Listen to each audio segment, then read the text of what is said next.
India voice, आपकी सोच, आपकी आवाज। बेहद स्वागत आप सभी का। मैं आपके साथ हूं अब्दुल नबी हसन। खबर झारखंड देखना शुरू कर चुके हैं आप। खबर झारखंड में झारखंड की अहम खबरों पर डालेंगे विस्तार से नजर। मुख्यमंत्री हेमंत सोरेन अपने विधायक पत्नी कल्पना सोरेन के साथ बुधवार को जमशेदपुर पहुंचे। यहां उन्होंने घाटशिला के पूर्व मंत्री और विधायक रहे दिवंगत रामदास सोरेन को श्रद्धांजलि अर्पित की। मुख्यमंत्री दिवंगत नेता के घोड़ाबांधा स्थित आवास पहुंचे और परिजनों से मुलाकात कर दुख की इस घड़ी में हर संभव सहयोग का भरोसा दिया। इस दौरान ईचागढ़ विधायक सविता महतो समेत कई प्रशासनिक अधिकारी, पार्टी विधायक, स्थानीय नेता मौजूद रहे। सभी ने दिवंगत मंत्री के चित्र पर श्रद्धासुमन अर्पित किए। सविता महतो ने पूर्व मंत्री के निधन को अपूर्णीय क्षति बताया। मुख्यमंत्री ने खुद परिवार को ढांढस बंधाया और हर मोर्चे के पर साथ खड़े रहने का विश्वास भी दिलाया। इसके बाद मुख्यमंत्री हवाई मार्ग से रांची के लिए हमारे बहुत ही दुखद घटना है जो आज हमारे साथ स्वर्गीय मंत्री हमारे रामदास सोरेन जी नहीं है और उसी का श्रद्धांजलि और परिवार से नहीं, घटना के बाद परिवार से नहीं मिल पाए क्योंकि हमारे आदरणीय आज स्वर्गीय गुरुजी भी इस बीच हम लोग के बीच नहीं रहे और आज उसी के लिए हमारे राज्य के मुख्यमंत्री आदरणीय हेमंत सोरेन जी यहाँ पर घोड़ा बांधा मंत्री जी का यहाँ श्रद्धांजलि देने। क्या बात हो भाई, परिवार से क्या लग रहा है? दुख प्रकट जो इतना बड़ा पहाड़ उस परिवार को भगवान शक्ति दे सहने के लिए। रांची की रौह नगरी HEC एक बार फिर आंदोलन की आग में जल रही है। यहां आउटसोर्सिंग एजेंसीज के खिलाफ सप्लाई कर्मियों का गुस्सा लगातार भड़कता जा रहा है। करीब 700 सप्लाई कर्मियों को अब तक वेतन नहीं मिला है, जबकि अन्य कर्मियों को 4 दिन पहले ही भुगतान कर दिया गया। इस नाराजगी को लेकर लगातार आंदोलन किया जा रहा है। कहा गया है प्रबंधन फूट डालो और राज करो की नीति पर काम कर रहा है, जानबूझकर आंदोलन दबाने की कोशिश कर रहा है। HEC सप्लाई संघर्ष समिति का आरोप है कि 29 महीने पुराना बकाया वेतन देकर प्रबंधन ने आंदोलन को कमजोर करने की चाल चली है, जबकि आंदोलन अभी 1.5 महीने से चल रहा है। स्थिति यह है कि HEC का उत्पादन ठप है और कार्यदेश देने वाली कंपनियां भी अपने आदेश वापस ले रही हैं, जिससे यह साफ संकेत मिल रहा है प्रबंधन खुद नहीं चाहता कि HEC आगे बढ़े।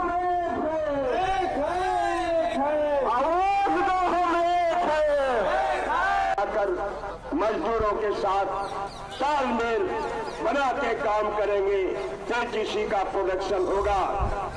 मैं कहना चाहता हूं, खूट पानी प्रखंड कमेटी ने बुधवार को पांड्राशाली स्थित झारखंड मुक्ति मोर्चा कार्यालय में दिवंगत शिक्षा मंत्री रामदास सोरेन को भावपूर्ण श्रद्धांजलि अर्पित की है। पार्टी कार्यकर्ताओं ने उनकी तस्वीर पर माल्यार्पण कर 2 मिनट का मौन भी रखा। जिला परिषद सदस्य यमुना तियू ने शिक्षा मंत्री के असमय निधन को शिक्षा क्षेत्र में अपूर्णीय क्षति बताते हुए उन्हें सरल स्वभाव और मिलनसार व्यक्ति बताया। वहीं प्रखंड अध्यक्ष बबलू डोसोरा ने कहा है कि रामदास सोरेन ने शिक्षा के क्षेत्र में जो कार्य किए हैं वो अविस्मरणीय हैं और हमें उनके बताए गए मार्ग पर चलने का संकल्प लेना चाहिए।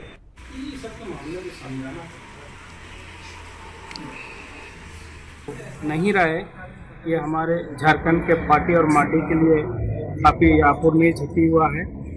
और इस प्रकार जो हमारे शिक्षा मंत्री रहे उसका बहुत ही सादगी और सबों के साथ काफ़ी मिलनसार मंत्री रहे हैं, ये हमारे लिए काफ़ी क्षति की बात है। और उसके मार्गदर्शन या उसके निर्देश या उसके जो मतलब उसका जो है उसमें चल करके हमें आने वाला यानी झारखंड के लिए उसका अनुसरण कर काफ़ी कुछ बदलाव का हम लोग अपेक्षा करते हैं।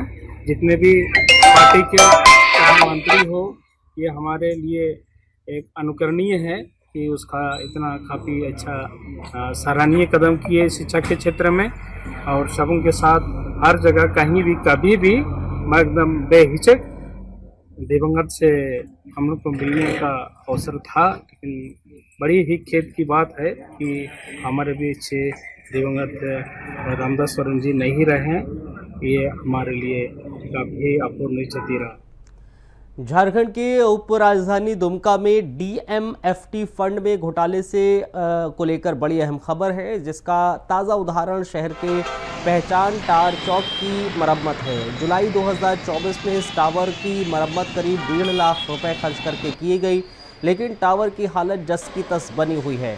दरअसल यहाँ घड़ियाँ बंद पड़ी हैं, कई हिस्से टूटे हुए हैं। खास बात यह है कि डीएमएफटी फंड केवल खनन प्रभावित क्षेत्रों के विकास के लिए है, जबकि ये टावर चौक खनन क्षेत्र में नहीं आता। फिर भी इसमें फंड खर्च किया गया है, जो गंभीर सवाल खड़े करता है। स्थानीय आरटीआई कार्यकर्ता और निवासी इस पर तीखा सवाल उठा रहे हैं। वहीं विभागीय अभियंता का कहना है कि मरम्मत में सिर्फ रंग रोगन किया गया। ये मामला उप राजधानी दुमका में डीएमएफटी फंड के दुरुपयोग की एक बानगी है, जिसे हम लगातार उजागर करते रहेंगे। 1,50,000 1.5 लाख के आसपास का लागत से बना गया है और मेरे यहाँ पदस्थापन से पहले शायद इसकी कार्यालय निर्गत किया गया था और मेरे आने से पहले ही ये कार्य किया गया था, लेकिन भुगतान मेरे ही रीजन में किया गया था। और अभी तत्कालीन मेरे पास यहाँ पर अभी फाइल नहीं है इसका, लेकिन जहाँ तक मुझे ज्ञात है कि उसमें केवल रिपेयरिंग का काम है, रंग रोगन और मरम्मत ये काम है। घड़ी को ठीक कराने का कार्य नहीं है उस प्रकरण। और यही बस जानकारी है टावर चौक को लेकर। और आगे इस विषय में आप लोगों के द्वारा अगर कहा जा रहा है कि घड़ी क्यों बंद है, तो मैं इस विषय में देखता हूँ अगर कुछ हो सके अपने स्तर पर। मरम्मती की बात आप कर रहे हैं, लेकिन स्थानीय लोगों का कहना है अभी भी ऊपर से टूटकर गिर रहा है। मरम्मती नहीं किया गया था। अभी मैं बोला ना कि जहाँ तक मुझे ज्ञात है कि प्रकरण में केवल रंग रोगन कर दिया गया था, क्योंकि 1 से 1.5 लाख में ज़्यादा कार्य नहीं किया जा सकता है, केवल रंग रोगन किया गया था। और अगर अधिक जानकारी के लिए मैं देखूंगा फाइल को क्या है नहीं है, उसके बाद ही मैं बता पाऊंगा। हाँ, डीएमएफटी फंड को लेकर मैंने एक आरटीआई किया था।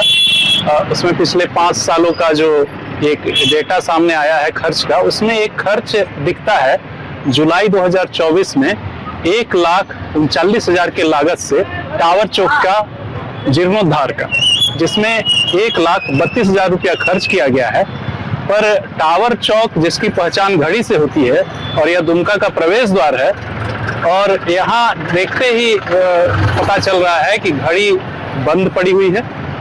और आदमी हाथ में घड़ी बंद हो जाए, हाथ की घड़ी तो वो नहीं पहनते, घर में अगर दीवार घड़ी है वो बंद हो जाए तो ऐसा माना जाता है कि घड़ी अगर बंद हो गई तो समय खराब हो जाता है। तो ये दुमका शहर का प्रवेश द्वार पर 4 घड़ियां लगी हुई है, चारों अलग अलग समय बता रही हैं और कोई भी सही समय नहीं बता रही हैं। समय खराब इस घड़ी का है, तो शहर का भी लगता है कि समय ठीक नहीं चल रहा है। क्या लग रहा है मरम्मती का जो कार्य मरम्मती दिख रहा है? घड़ी तो चारों में से कोई घड़ी नहीं चल रही है। किस जमाने की घड़ी है? 1998 में बाबूलाल मरांडी सांसद हुआ करते थे, उनके सांसद निधि से दुमका और जामताड़ा में 2 टावर बनाए गए थे। जामताड़ा उस समय दुमका जिला का हिस्सा हुआ करता था और तभी ये घड़ी चारों घड़ियां चलती थी। लेकिन अभी 1,32,000 रुपया किस चीज के लिए इन लोगों ने खर्च किया, अब इसके बारे में एक अलग से मुझे आरटीआई करके मांगना होगा डिटेल। देखने से तो ऐसा लगता है कि केवल रंग रोगन किया गया है और जो सबसे जरूरी चीज था घड़ियों को ठीक करना या उन्नत किस्म की घड़ी का मशीन लगाना, वो नहीं किया गया। कई बार चट्टान जब गिरा उसमें आदमी बचा और ये थोड़ा जोखिम वाली बात है कि यहाँ से सब देखभाल होने के कारण भी बढ़िया से यहाँ देखभाल नहीं हो सक रहा है। हाँ, दूसरी बात है कि जब भी होता है खाली इस तरह पोताई होते चले जाता है। तो आप देख सकते हैं कि ऊपर देखिए कब तक मतलब टूटा हुआ है, देखिए क्रैक है, वो झड़ता है तो आपका जा करके गिरेगा। तो हर मनुष्य को जो किसी को भी हो सकता है, ऐसा बात है। हम लोग तो दुकानदार है, यहाँ पर रहते हैं, हम लोग बराबर देखते रहते हैं। कभी इधर हाल में मरम्मती हुआ? हम लगभग साल भर हो गया है। क्या मरम्मत हुआ था? खाली पेंटिंग हुआ, घड़ी नहीं चलता है। घड़ी तो उसी तरह है, जब से आया तब से उसी तरह, कभी नहीं घड़ी चलता। इसमें 24 घंटा में पहले आकर के कोई देता था या स्विच या कुछ भी देता था अंदर जा करके, उसके बाद तो चलता था, लेकिन प्लेट बंद होगी। जमशेदपुर के सुंदरनगर थाना क्षेत्र के तलसा गांव में डायन प्रथा और अंधविश्वास जैसी सामाजिक कुरीतियों को खत्म करने के लिए एक विशेष जागरूकता अभियान चलाया गया। इस पहल की कमान मेराकी और अनीशा नाम की 2 गैर सरकारी संस्थानों ने संभाली है, जिसका मकसद है कि ग्रामीण समुदाय को इन खतरनाक कुप्रथाओं और दुष्परिणामों से अवगत कराना और समाज में सकारात्मक सोच को बढ़ावा देना। इस अभियान की अगुवाई मेराकी संस्था की सचिव रीता पात्रो और अनीशा संस्था के सचिव रत्ना भट्टाचार्य ने की, जहां कार्यशालाओं और संवाद सत्रों के जरिए डायन प्रथा के सामाजिक, मनोवैज्ञानिक और कानूनी पहलुओं पर चर्चा की गई। ग्रामीणों को बताया गया कि ये प्रथा न सिर्फ अंधविश्वास है बल्कि निर्दोषों के जीवन को तबाह कर देती है। इस प्रयास की सराहना केरुआ डोंगरी पंचायत के मुखिया कान्हू मुर्मू ने भी की। ये दीदी जमशेदपुर शहरी ग्रामीण क्षेत्र में पटमदा झारखंडी जोहार मेराकी संस्था और अन्वेषा संस्था संयुक्त रूप से विभिन्न महिला एवं किशोरी मुद्दों के ऊपर पूर्वी सिंहभूम के अलग अलग जगह पे अलग अलग गाँव में काम करती है। सिलसिलेवार ढंग से उसी काम को आगे बढ़ाते हुए डायन जैसे कुसंस्कार के ऊपर दोनों संस्था आज अभियान और मुहिम प्रारंभ की है। आज हम लोग सुंदरनगर थाना अंतर्गत छोटा तालसा के गांव में आए हैं और पहला हमारा अभियान यहां से प्रारंभ हो रहा है। लोगों को जागरूक करना, पुरुष एवं महिलाओं को संयुक्त रूप से बैठक में बैठाना, उनके आत्मविश्वास को जगाना, उनके अंदर के इस तरह के कुरीति के माध्यम से किसी भी महिला के ऊपर हो रहे वायलेंस और अत्याचार को हम लोग कैसे कम कर सके। जो सुंदरनगर थाना भी हमारे साथ संयुक्त रूप से जुड़ा हुआ है। आज प्रभारी अपने बैठक के कारण नहीं आ पाए हैं। थाना ने भी हमें पूरी तरह से सहयोग की अपेक्षा जताया है कि थाना एवं पूरा टीम हमारे साथ है। किसी भी महिला के साथ इस तरह का अत्याचार ना हो, किसी भी महिलाओं को सामाजिक बहिष्कार ना किया जाए और हम लोग इस तरह के अभियान जागरूकता फैलाने और महिलाओं को ससम्मान समाज में उनका एक जगह बनाने के लिए और डायन जैसे कुप्रथा को पूरे झारखंड से, पूरे कोल्हान से किस तरह से हम लोग मिटाएंगे, इसकी मुहिम आज पहला शुरुआत है। आज गांव में डायन के विषय पर चर्चा करने के लिए आए थे, जागरूकता फैलाने के लिए। मैं अन्वेषा संस्था की सचिव हूँ। मेरा नाम रत्ना भट्टाचार्य एवं मेरा ही नाम अल्पना भट्टाचार्य है। हम लोग चाहते हैं सभी गांव में हम लोग ऐसा आके ये जागरूकता को फैलाते रहे। कोटका पटमदा सभी जगह में जितना जगह हो सके, गांव से, देश से, हमारे देश से ये पूरा माने समाप्त हो जाए। इतना गंदा एक कुसंस्कार जो है, गंदा, इसको संस्कार कहे नहीं सकते। जमशेदपुर के आजाद नगर थाना पुलिस ने बड़ी कार्रवाई करते हुए 2 अपराधियों को गिरफ्तार किया है और जो छिनतई की वारदात में शामिल थे। पुलिस ने इनके पास से एक मोटरसाइकिल, एटीएम कार्ड और नगद रुपए बरामद किए हैं। बताया जा रहा है कि गिरफ्तार दोनों युवक छिनतई गिरोह से जुड़े हुए थे और सरायकेला के कपाली थाना क्षेत्र के रहने वाले हैं। मामला तब सामने आया जब जवाहर नगर रोड नंबर 15 के पास में रहने वाले मोहम्मद हारून रशीद ने थाने में लिखित शिकायत दर्ज कराई कि उनके साथ छीन झपटी की घटना हुई है। शिकायत के बाद पुलिस ने तुरंत जांच शुरू की और बरामद मोटरसाइकिल के आधार पर आरोपियों तक पहुंच गई पुलिस। फिलहाल पुलिस दोनों आरोपियों से पूछताछ कर रही है। गिरोह के अन्य सदस्यों की भी तलाश कर रही है।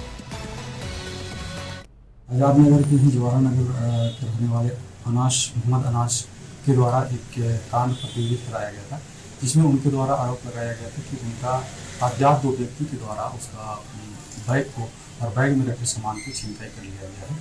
और इस घटना को हम लोगों ने रजिस्टर किया और इसका अनुसंधान और इसका जो छापामारी करने के लिए हम लोगों ने एक विशेष टीम का गठन किया, जिसमें आजाद नगर थाना प्रभारी चंदन कुमार और उनके अन्य सदस्यों के द्वारा एक टीम गठन करके इसमें हम लोगों ने छापामारी किया छापामारी के क्रम में जो अज्ञात 2 अपराधकर्मी जो थे उन लोगों का एक मोटरसाइकिल वहाँ से हम लोगों ने बरामद किया और उसके लीड के आधार पर 2 व्यक्ति को हम लोगों ने गिरफ्तार किया, जिसमें से एक आशिफ अंसारी है, एक कलामुद्दीन अंसारी है और ये दोनों कपाली थाना क्षेत्र के सरायकेला के रहने वाले हैं।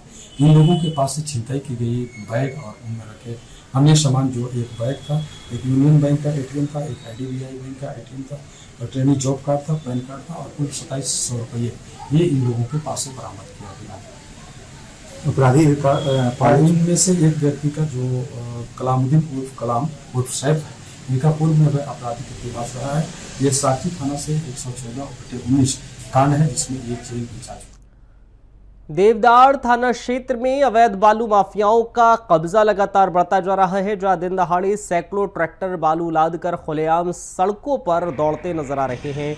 स्थानीय लोगों और प्रशासन की मिलीभगत की खबरों के मुताबिक पुलिस की नाक के नीचे ये काला कारोबार चल रहा है।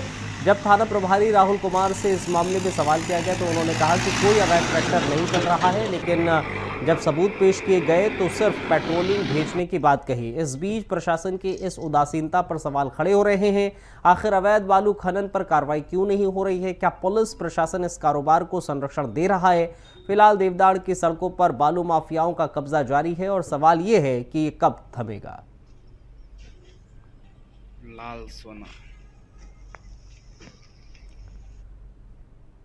जमशेदपुर के ओलीडीह थाना क्षेत्र के शंकोसाई रोड नंबर 1 के पास में पुलिस ने अवैध शराब माफियाओं के खिलाफ बड़ी कार्रवाई की है। गुप्त सूचना के आधार पर छापेमारी कर पुलिस ने एक ऑटो से भरी भारी मात्रा में 10 पेटी अंग्रेजी शराब बरामद की है, जबकि ऑटो चालक मौके से फरार हो गया। बताया जा रहा है कि यह अवैध शराब शहर में बिक्री के लिए लाई जा रही थी। पुलिस ने मामले में मालिक और शराब माफियाओं के खिलाफ FIR दर्ज कर कार्रवाई शुरू कर दी है। DSP ने कहा है कि गुप्त सूचना मिलने के बाद पुलिस ने यह कार्रवाई की। अवैध शराब माफियाओं की खेप जब्त कर माफियाओं की साजिश नाकाम की गई।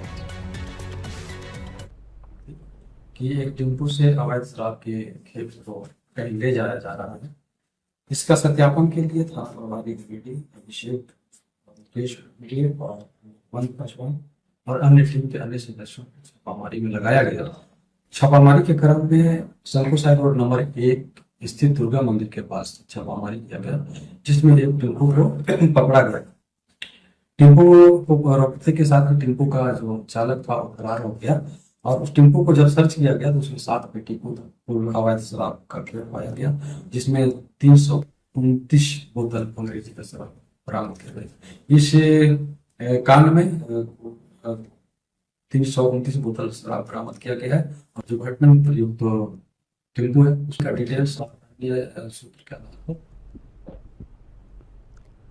साहिबगंज में एक बार फिर ईडी ने दबिश दी है, जहां नगर थाना क्षेत्र के बंगाली टोला स्थित तिलकधारी कुआं के पास में नवीन कुमार दास उर्फ बबलू कबाड़ी के घर व्यवसायिक स्थानों पर सुबह से छापेमारी की गई। इस कार्रवाई में ईडी के 2 सदस्यीय टीम के साथ लगभग आधा दर्जन CRPF जवान भी शामिल रहे। टीम ने घर के भीतर कई जरूरी दस्तावेजों की जांच पड़ताल की, लेकिन फिलहाल इस मामले में खुलासा नहीं हो पाया। गोवा से आई टीम ने साहिबगंज पहुंचकर बड़ी सतर्कता से जांच को अंजाम दिया है। मामले की गहनता से और जांच की गई।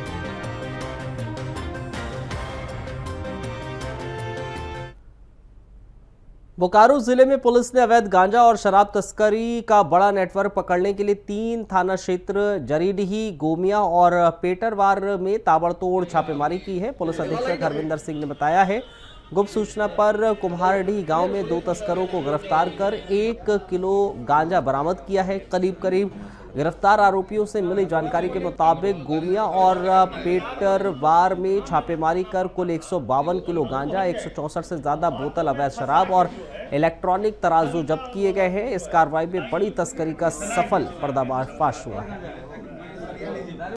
2025 को रात में एक सूचना प्राप्त हुई थी लगभग 10 बजे के आसपास कि कुछ व्यक्ति जो हैं कुम्हारडीह के रहने वाले वो अवैध गांजा को जो है इकट्ठा करके और बेचने का अलग अलग जगह पे बेचने का प्लान कर रहे हैं। उसी के क्रम में जो है एक छापामारी दल का गठन किया गया था SDPO बेरमो के नेतृत्व में, और उसी छापामारी दल के द्वारा जो है अलग अलग जगह पे जो छापामारी की गई तो सबसे पहले जो है जरीडी थाना में जो है कुम्हारडी गांव में छापामारी किया गया, जहां से 1 किलो अवैध गांजा को पकड़ा गया। साथ में 2 व्यक्ति सुभाष कुमार साव जो कि जरीडी के ही रहने वाले हैं और सोनू कुमार राय जो कि भीलदी छपरा के रहने वाले हैं, इन दोनों को गिरफ्तार किया गया। और गिरफ्तार करने के बाद इनसे जब पूछताछ की गई तो इनके द्वारा अपने अपराध को स्वीकार किया गया कि हाँ, हम जो है बेचते हैं इस तरह से अवैध तरीके से गांजा को।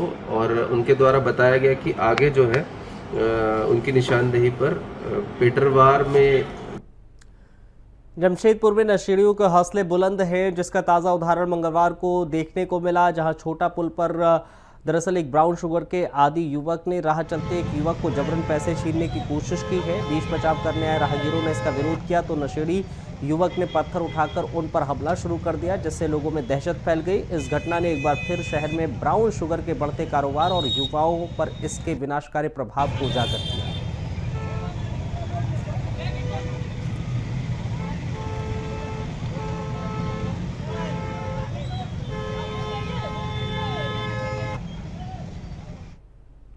चलिए, इस बुलेटिन में फिलहाल इतना ही। इजाजत दीजिए, नमस्कार।